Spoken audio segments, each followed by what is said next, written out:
public officials be charged? Talking about congressmen, senators who have been implicated in this scandal. And how easy will it be to prove? What kind of evidence will you be looking at, considering that this is a very sophisticated, widespread, systematic crime that we're looking at, so you might not even have paper trail?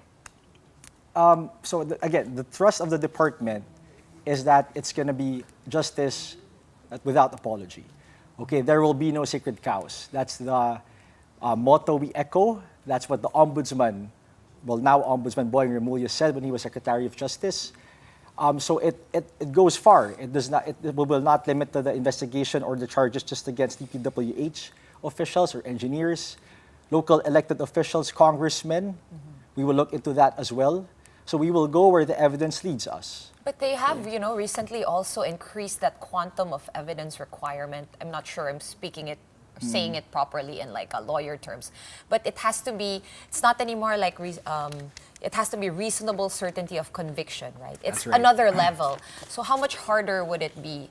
And do you think some cases could fall into that crack, like Pawi was saying na, baka hindi ka makakuha kasi wala ngang paper trail. So what happens now to Wala those naman cases? talaga paper trail is what we've been told by everyone we've spoken to. There's not going to be a smoking gun. There's not going to be a voucher saying, yes, I received 100 million in kickbacks, right? So in the absence of that, what is the strongest evidence that the DOJ will have? I mean, corroborating testimonies is one. What else is there?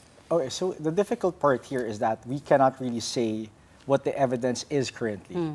Now that will be preempting the investigation by the panel of prosecutors in charge, preliminary investigation specifically. What we could say though is that even with a higher standard of proof, I'm glad you mentioned that, it is not meant to derail or slow down the process. We want to disabuse people's minds that mas may sobrang the higher quantum of evidence will impede our investigation. In fact, the standard is there to ensure that if this case were to go to trial, we would have sufficient evidence to be able to, a conviction, that's correct, right? To have those who are the accused, but accountability for all the acts that were committed and to have those who should be held guilty convicted.